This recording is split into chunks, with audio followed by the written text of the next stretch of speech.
नेता प्रतिपक्ष माता प्रसाद पांडे पर हमला कर अराजक तत्वों ने अच्छा नहीं किया। जो सपा पीछे दिख रही थी वो अब सत्ताधारियों से आगे निकल गई और सत्ताधारियों पर भारी पड़ गई उन्हीं की बाजी। अखिलेश यादव का ये प्लान मचाएगा सियासी घमासान। आखिर क्यों खटक रही है सत्ताधारियों की आंखों में समाजवादी पार्टी और क्यों अराजकता का लिया जा रहा है सहारा? सियासी जानकार बोले और बीजेपी के सारे पत्ते खोले। क्या वाकई अब हाथ से सत्ता जा रही है और इसीलिए ये हताशा दिखाई दे रही है? सियासी वर्चस्व दिखाने के चक्कर में अपना ही बेड़ा गर्क कर रहे सत्ताधारी पार्टी के समर्थक नंबर बढ़ाने की बजाय अपना ही खेल खराब कर रहे। सिर्फ सपा के नाम पर विरोध करना नहीं है सही, माता प्रसाद पांडे की वरिष्ठता और उनके अनुभव का भी लिहाज नहीं किया।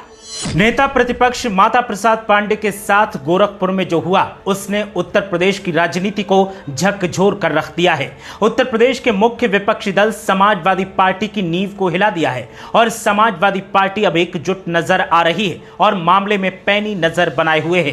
तो वहीं पूर्व मुख्यमंत्री अखिलेश यादव ने भी साफ कर दिया है कि माता प्रसाद पांडे के साथ जो हुआ और उन पर जिन लोगों ने हमला किया, अगर उन्हें जल्द गिरफ्तार नहीं किया गया और उनके ऊपर अगर एक्शन नहीं लिया गया तो मामले में फिर कुछ बड़ा समाजवादी पार्टी करने के लिए मजबूर हो जाएगी। समाजवादी पार्टी की तरफ से एक के बाद एक आरोप सत्ताधारी पार्टी पर लगाए जा रहे हैं और साफ तौर पर यही कहा जा रहा है कि सब कुछ सरकार के इशारे पर, सरकार की मिलीभगत से और सत्ता संरक्षित अराजक तत्वों ने इसे अंजाम दिया है। अखिलेश यादव ने तो साफ तौर पर कहा कि साथ में पुलिस चल रही है, बुलडोजर चल रहा है और बुलडोजर के ऊपर बैठे बीजेपी नेता हैं, जो साफ बताता है कि यह बीजेपी की सोची समझी रणनीति का हिस्सा है।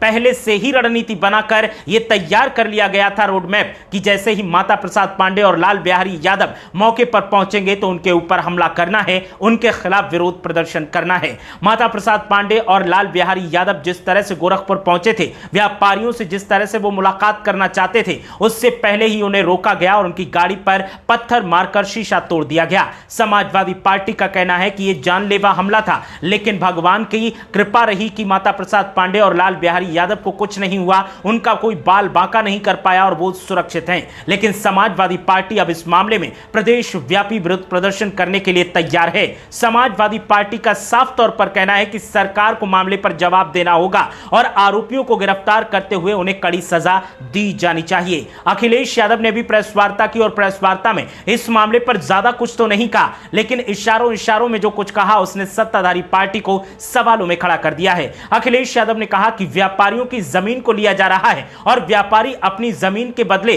जो उन्हें दर्द मिल रहा है उस दर्द को किसी से बयान भी नहीं कर सकते। ना तो उन्हें मार्केट के आधार पर पैसा दिया जा रहा है मुआवजे के तौर पर और ना उनके दर्द को जो लोग पूछ रहे हैं उनसे मिलने दिया जा रहा है। आखिर बीजेपी करना क्या चाहती है? आखिर बीजेपी दिखाना क्या चाहती है? माता प्रसाद पांडे पर जो हमला हुआ, उस हमले के बाद सियासी जानकारों का कहना है कि बीजेपी ने बैठे बैठाए मुसीबत को मोल ले लिया है। माता प्रसाद पांडे सिर्फ सपा नेता नहीं बल्कि वरिष्ठ सदस्य हैं और उनके ऊपर हमला होना कई सवाल खड़े करता है और यह बीजेपी के लिए मुसीबत का कारण बन सकता है। बीजेपी ने माइलेज बढ़ाने के लिए यह करवाया हो, लेकिन इससे बीजेपी को लेने के देने पड़ सकते हैं। गोरखपुर में माता प्रसाद पांडे के साथ जो हुआ उसको लेकर के बीजेपी पर आरोप जरूर लग रहे हैं, लेकिन बीजेपी का साफ तौर पर कहना है कि उसका इस मामले से कोई लेना देना नहीं है और वो इस मामले की जांच करवा रही है। पुलिस मामले में लगातार पैनी नजर बनाए हुए है, आरोपियों को जल्द ढूंढकर गिरफ्तार किया जाएगा। लेकिन समाजवादी पार्टी का साफ तौर पर कहना है कि बीजेपी अपना पल्ला छुड़ा रही है,